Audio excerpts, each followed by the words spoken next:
comment allez-vous? J'espère que vous allez bien. Alors, je suis de retour avec une nouvelle vidéo et comme vous pouvez vous en douter, et par le titre également, je vais vous parler de mes lectures du mois de septembre et bien évidemment, je vais vous parler de mes coups de cœur et aussi de mes favoris de ce mois-ci, enfin, mois dernier. Alors, c'est parti, sans plus tarder, on va commencer avec les ouvrages parce qu'il y en a quand même pas mal. Sachez que j'ai une vidéo également que je vais vous mettre juste ici où vous allez pouvoir donc voir toutes mes lectures au cours des 2-3 derniers mois, c'est-à-dire juillet, août et septembre, parce que ces vidéos, je les aime bien et puis ça peut contenter tout le monde. Regardez un peu tout ce que j'ai aimé pendant la saison estivale. Donc vous allez avoir des ouvrages qui sont ici et qui sont également dans l'autre vidéo. Mais ici, vous allez pouvoir voir par exemple les films ou encore les documentaires ainsi que les séries que j'ai pu aimer pendant le mois précédent, donc septembre. C'est parti, je vais commencer avec les ouvrages. Donc, Mon petit pays à moi de Laurent Sanseo, parce que je crois que j'ai dit Sanso à chaque fois, mais c'est Sanseo. Je vous mettrai une petite image juste ici. Donc, c'est un petit album jeunesse qui est un peu écrit de façon poétique. C'est un peu des poésies qui parlent en fait de mon petit pays à moi qui est ici, donc la Guadeloupe, mais qui pourrait être, comme je le disais précédemment, ou représenter d'autres pays de la Caraïbe ou encore des Antilles. Voilà, un petit album pas mal du tout avec de la broderie et je crois qu'il est financé par la région Guadeloupe. On continue avec Mojo Hand. Donc Mojo Hand est juste ici, je vous en ai déjà parlé maintes fois. Donc c'est une BD qui se présente comme ceci et en fait que j'ai beaucoup aimé, non seulement par le dessin mais aussi pour l'histoire. Donc comme je le disais, c'est l'histoire d'une famille noire en Louisiane dans les années 20 qui va recueillir un petit garçon blanc qui a été retrouvé dans la mangrove, notamment connue comme étant le bayou. Et donc ils vont élever cet enfant qui va devenir donc les yeux de leur deuxième enfant qui est aveugle et qui va remplacer en quelque sorte leur premier-né qui est mort et qui s'appelait Bellérophon, je crois. Et ils vont donner ce nom à ce petit garçon. Voilà. Et ensuite, ils vont élever ce petit garçon qui va devenir musicien comme leur vrai petit garçon en fait. Et voilà, je vais vous laisser découvrir cette histoire. Et au cœur de cette histoire, il y a également la musique, la fraternité et les questions autour de l'identité, de la couleur de peau, de l'appartenance à une famille, etc. Voilà, on continue avec un coup de cœur. L'un de mes coups de cœur pour l'instant de la rentrée littéraire qui était sélectionné qui était sur la liste de la première sélection du prix Goncourt. Malheureusement, suite à la deuxième sélection, donc à la deuxième liste de la sélection, il n'y apparaît plus. Malheureusement, je suis vraiment triste. Mais c'est Mur Méditerranée de Louis-Philippe d'Alembert. Donc c'est un roman très très documenté. Vers la fin, vous avez justement toute la documentation que l'auteur a utilisée parce que bien évidemment, il est parti sur les traces de ces personnes dans différents pays, notamment à Lampedusa. Il est resté, je crois, un mois là-bas pour pouvoir se documenter et écrire. Donc c'est l'histoire d'un bateau et qui s'inspire en fait d'un vrai bateau en fait qui avait fait naufrage donc sur les côtes européennes on va dire et dont on a très mal entendu parler ici en France. Donc il a décidé d'écrire pour cela, pour donner un peu de visibilité on va dire à cet événement. Donc ici c'est une fiction bien évidemment tirée de ce fait. Ce bateau, je sais plus comment il a été recueilli en fait. Je sais plus s'il a vraiment fait naufrage. Ah, voilà. Donc, comme je le disais, c'est s'inspirant de la tragédie d'un bateau de clandestins sauvé par le pétrolier danois Torm Lotte, je crois, pendant l'été 2014. Donc là, on part sur cette fiction tirée de la réalité avec trois jeunes femmes qui viennent d'Afrique et qui vont raconter en fait leur périple, à quoi elles vont avoir droit pendant ce passage, mais aussi de leurs conditions aussi sur le bateau. Voilà, je recommande cet ouvrage, fort en émotion, mais j'avoue que tout ce qui est migrant, etc., c'est très en vogue, malheureusement. C'est triste de dire ça, mais c'est vrai que je vais vous présenter en général des ouvrages qui parlent de ça, réfugiés, migrants, migrantes, etc. On continue avec Le ciel par-dessus le toit, donc de Natacha Apana, que je n'ai plus, je vous mettrai donc ici. Donc Le ciel par-dessus le toit, ça raconte l'histoire d'une maman qui a deux enfants, une fille et un garçon. Le petit garçon a des problèmes, on va dire, comportementaux, et dès le début de l'histoire, on sera confronté à son emprisonnement. En fait, il sera dans une maison d'arrêt pour mineurs, certes, mais ça représente quand même une prison. Il est enfermé, il est sans ses parents, etc. Il a droit à des visites, mais plus tard. Et on va partir en fait avec l'histoire de cette jeune maman qui s'appelait autrefois, je ne sais plus comment elle s'appelait autrefois, mais elle a changé de nom. Et puis elle s'appelle désormais Phénix suite à un feu également qu'elle va elle-même provoquer.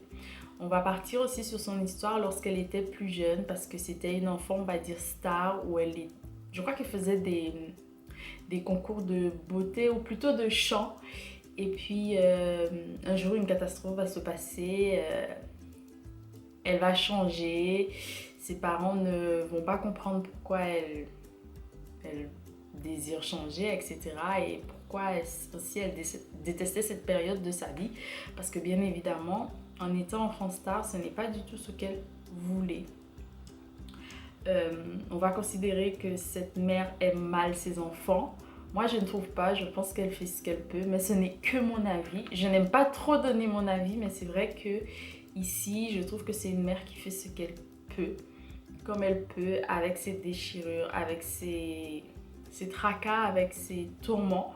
Et malheureusement, dans la vie, on passe par des épreuves qui nous font changer, qui nous permettent de vivre comme on peut. Et quelquefois, on n'arrive pas à remonter la pente. Et je pense que c'est un peu son cas peut-être où voilà, elle a réussi à trouver sa voie en faisant comme elle pouvait avec tout ce qu'elle avait eu auparavant, tout ce qu'elle avait enduré. On continue avec Bertie et lui, Être ou ne pas être à la hauteur. Je vous mettrai ici également. C'est un album jeunesse qui parle de différences physiques, notamment une petite fille qui s'appelle Bertie qui est beaucoup trop grande pour son âge. Trop grande, je sais pas, mais qui est très grande en tout cas. Et un petit garçon qui s'appelle lui qui est très petit pour son âge. Et on va partir sur ces différences. Un jour, ils vont se rencontrer et on va voir que nos différences ne sont pas forcément des tares, mais ce sont justement des choses avec lesquelles on doit apprendre à vivre et continuer à vivre et en faire des atouts, justement. La tresse ou le voyage de Lalita. Donc il y a un album aussi que je vous mettrai juste ici. Donc ce sont des ouvrages que je n'ai plus, soit parce que je les ai lus en librairie, soit parce que je les ai empruntés ou des choses comme ça, ou des services de presse, bref, que je laisse au travail ou que j'emprunte. Donc La tresse ou le voyage de Lalita, super album que j'ai aimé sur le dessin notamment. J'ai une petite publication à cet effet sur Instagram. N'hésitez pas à aller voir ça, aller checker ça. C'était un super album, je trouve, qui parlait de la religion, des sacrifices qu'une mère ou que des parents peuvent faire pour leurs enfants, notamment ici pour pouvoir donner un accès à l'éducation à leur fille Lalita. Donc ils vont partir, enfin la mère déjà elle va décider de partir parce qu'en fait elle va donner toutes ses économies pour pouvoir donner un accès à sa fille à l'éducation et arriver du coup dans cette école, elle va être considérée comme ce qu'elle est à l'extérieur et dans cette société, c'est-à-dire une intouchable, et on va lui présenter un balai par exemple pour pouvoir nettoyer. Elle va bien évidemment refuser parce qu'elle n'était pas venue pour cela et malheureusement, elle va connaître des sévices. Donc c'est à ce moment-là que sa mère va décider de partir. Alors cette affaire de caste et de classe, c'est aussi un sujet qui est abordé, qui est difficile parfois, mais c'est malheureusement la réalité. Donc j'ai aimé cet ouvrage pour cela. Le livre que personne ne lisait, donc j'en ai parlé précédemment dans la vidéo de mes lectures estivales. Et c'est l'histoire d'un livre qui ne connaît ni son titre ni son histoire, donc rien du tout, parce qu'il n'a jamais été lu. Et un jour, par chance, ou je sais pas, de toute façon c'est la trame de l'histoire, il y aura du vent qui va le faire tomber sur la table d'un petit garçon qui dessinait des dinosaures. Je dis toujours ça parce que c'est quand même crucial. Et là, il va se faire lire et se faire connaître par pas mal d'enfants parce que oui, évidemment, lorsqu'un livre est aimé par quelqu'un et qu'on en parle autour de soi, c'est une façon d'être un médiateur. Donc, ce petit garçon va parler de ce livre qu'il a lu et qu'il a adoré autour de lui. Et cet ouvrage va devenir l'ouvrage. Voilà, je vous laisse découvrir tout ça. Ce livre m'a beaucoup plu. Il n'y a rien d'extraordinaire dans le dessin. Il n'y a rien de vraiment... Voilà, mais je trouve que c'est peut-être justement cette simplicité qui fait que ce livre m'a plu et que c'est un bon moyen notamment de permettre à nos enfants, si vous en avez d'ailleurs, de lire, de connaître le livre parce qu'on part dans un imaginaire un peu différent. Donc j'ai beaucoup aimé grâce à cela. J'ai lu également La Fortuna, donc qui est enfin sortie. Je suis tellement ravie parce que voilà, de Françoise Gallo. Si j'ai oublié de dire les auteurs, je vous prie de m'excuser. Ils sont là au pire des cas et si vous ne les retrouvez pas, n'hésitez pas à me demander. Voilà, parce que c'est vrai qu'en parlant des ouvrages, avec toute cette excitation, je peux zapper des choses. Voilà. Donc La Fortuna, donc ça parle de l'histoire d'une petite fille qui a été abandonnée toute jeune dans un couvent où voilà, avec une petite lettre où ses parents, sa mère dit ben, je vais m'en occuper, vous allez recevoir de quoi payer son éducation, etc. Cette fille, elle sera un peu, comment dire, ça va mal se passer parce que bon, elle connaît pas sa famille, voilà, elle est dans un couvent, elle est considérée comme étant un peu rebelle. Bon, le mot rebelle, je n'aime pas trop dans le sens où ça fait très péjoratif, mais voilà. Et puis, elle va grandir, se marier, construire sa famille. Et à partir de ce moment, on découvre en fait que il y aura des petits problèmes avec sa belle famille notamment, qui trouve qu'elle n'est pas assez bien peut-être, etc. Et elle va décider de partir avec son mari, elle aura des enfants et là ils vont commencer à créer leur vie. C'est une histoire que j'ai vraiment beaucoup aimée, qui se passe en 1901 je crois.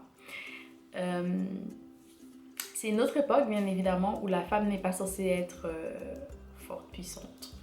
Et ici on découvre une femme forte, puissante dans une famille italienne, sicilienne, et où ça va causer du tort notamment à son mari qui est affaibli et mal en point suite à un accident. Voilà, c'est un ouvrage que j'ai quand même apprécié, que je recommande si vous souhaitez lire quelque chose de très fluide, de doux et de très rapide. Voilà. Et enfin, la dernière, parce que c'est mon coup de cœur de la rentrée littéraire, Les Veilleurs de Sangomar de Fatou Diop. Alors, il faut savoir que c'est la première fois que je lis Fatou Diop, c'est-à-dire la fiction roman. J'ai eu des articles ou encore des interviews, mais je ne l'avais pas encore lu, donc c'est bon, c'est fait. Et cet ouvrage, c'est vraiment un coup de cœur. Pourquoi? Parce que ça parle de l'histoire de Kumba et aussi du Jula. Donc le Jula, c'est un bâtiment, un bateau qui a fait naufrage il y a 17 ans, je crois, en 2002. Et à bord de ce bateau, bien évidemment, il y avait du monde. Mais il y avait bien plus de monde que prévu. Vous savez comment ça se passe. Quelquefois, on ne respecte pas les règles pour d'autres raisons. Malheureusement. Et puis, Kumba perd son homme, son mari, dans cette aventure. Et elle doit, suite à sa religion et voilà, au culte, elle doit faire son deuil. Donc, cette période de veuvage dure 3 ou 4 mois et quelques jours. Et elle vit encore chez sa belle famille avec une petite fille. Donc elle a une petite fille, je crois, qui s'appelle Fadiki. Si je me trompe, je sais pas, mais voilà. Et elle doit faire ce deuil. J'ai beaucoup aimé cet ouvrage parce que j'ai trouvé que c'est un ouvrage qui fait beaucoup l'éloge de l'écriture. Parce que Kumba va faire son deuil en écrivant l'histoire, son histoire, leur histoire, donc elle et son mari, à leur enfant, à leur fille. J'ai trouvé aussi que la mère de Kumba, qui était quand même présente, tout le temps présente, qu'elle soit d'accord ou pas avec sa fille, elle était présente pour sa fille. Donc j'ai trouvé que la place de la mère était très très très importante ici. Une mère, c'est sacré, toujours. Et ce que j'ai adoré, c'est que cet ouvrage, c'était une quête de liberté. Parce que faire le deuil de quelqu'un, c'est très difficile. Faire le deuil de quelqu'un qui est mort, donc qui reviendra plus jamais, c'est très difficile. Mais faire le deuil aussi de ce qu'on a connu, ce qu'on a créé, ce qu'on a construit, ce qu'on pensait construire avec ces personnes ou cette personne, c'est très très très très difficile de quitter tout ça. En général, faire un deuil, c'est difficile. On ne fait pas que le deuil des personnes mortes qui sont parties. On fait le deuil aussi de relations qui n'existent plus, qui ne vont plus exister, etc. Et moi, cet ouvrage m'a permis de comprendre pas mal de choses, en fait, de la vie courante. Et c'est pour ça que j'ai aimé cet ouvrage. Cette quête de liberté je pense qu'on cherche tout le temps, qu'on a tout le temps, est très importante. De plus, Kumba fait son deuil grâce à une pratique, à une religion, donc l'animisme ici, où elle fait appel à ses morts au veilleur de son gobar. Je spoil un peu. Et j'ai trouvé ça trop beau, vraiment trop beau, parce que ça s'apparente beaucoup à plein de pratiques chez moi, en Haïti notamment. Et ce que j'ai adoré aussi, c'est que moi, ça m'a permis de comprendre que quand nous, on faisait le deuil vraiment pour soi. Donc cette liberté, pour acquérir cette liberté. C'est-à-dire que quand on laisse partir quelqu'un, c'est bien. Parce que chez nous, on pense que quand on laisse partir quelqu'un, dès que la personne est morte, il faut la laisser partir. Il ne faut plus la laisser là avec nous dans notre présent. Parce que cette personne doit passer ce cap et aller dans l'autre monde pour pouvoir nous surveiller, prendre soin de nous, nous épargner des choses dans notre vie qu'on ne sait pas peut-être parfois. Et cet ouvrage, voilà, je l'aime pour toutes ces choses et bien sûr pour la plume de l'auteur qui est très drôle. Et j'ai trouvé des phrases qui étaient comme des mantras quelquefois dans cet ouvrage. En gros, j'ai vraiment adoré. Gros coup de cœur pour le moment de la rentrée littéraire et je ne regrette point du tout. Donc si vous souhaitez le lire, j'ai un post aussi dessus sur Instagram, allez voir ça. Je vous le recommande à 100% vraiment parce que j'ai beaucoup aimé cet ouvrage. Donc voilà, je m'arrête ici et je continue avec du coup la partie film, documentaire, série. Premier documentaire que j'ai adoré regarder, c'est le premier congrès des écrivains noirs qui a eu lieu donc en 1956 à Paris avec la maison d'édition Présence africaine. Très important, très nécessaire. Voilà, dans ma quête de réponses et autres. Voilà, je vous laisserai ça en barre d'infos si possible pour aller le voir si vous souhaitez. Je n'en dirai pas plus, mais je vous laisse aller regarder ça parce que pour moi, je trouve que c'était trop bien. Et voilà. J'ai aimé le film Les Hirondelles de Kaboul, donc qui est une adaptation cinématographique, qui est plutôt comme une animation ici. Donc c'est une adaptation cinématographique de l'ouvrage du même nom de Yasmina Khadra. Je ne l'ai pas lu malheureusement, donc je pense le lire pour me faire un avis. En tout cas, j'ai beaucoup aimé. Donc ça se passe à Kaboul en temps où la religion elle est très présente, enfin on est dans les ruines de la ville et les femmes doivent forcément porter donc cette tenue intégrale. Elles doivent avoir une permission pour sortir ou sortir avec leur mari, tout est plus compliqué. Et puis là, une jeune femme se fait emprisonner suite à la mort de son mari, oui. Donc c'était un accident, mais malheureusement, elle va se faire lapider pour ça. Et là, il y aura un petit twist qui fait qu'elle ne se fait pas lapider. C'est tout ce que je peux vous dire. Et j'en dis trop. Et enfin, j'ai été voir Downton Abbey. Et j'ai beaucoup aimé. J'avais commencé à regarder la série quand j'étais à l'université. Je n'ai pas poursuivi, mais j'ai trouvé que c'était toujours... J'ai toujours trouvé que c'était un bel univers. Donc moi, j'ai aimé les costumes. J'ai aimé... j'ai toujours aimé certains personnages, etc. Et c'était vraiment un beau film.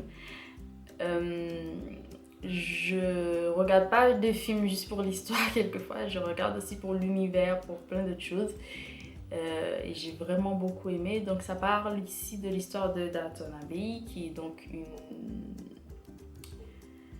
un château, si on peut dire ça pour résumer, dans un petit comté, on va dire, reculé.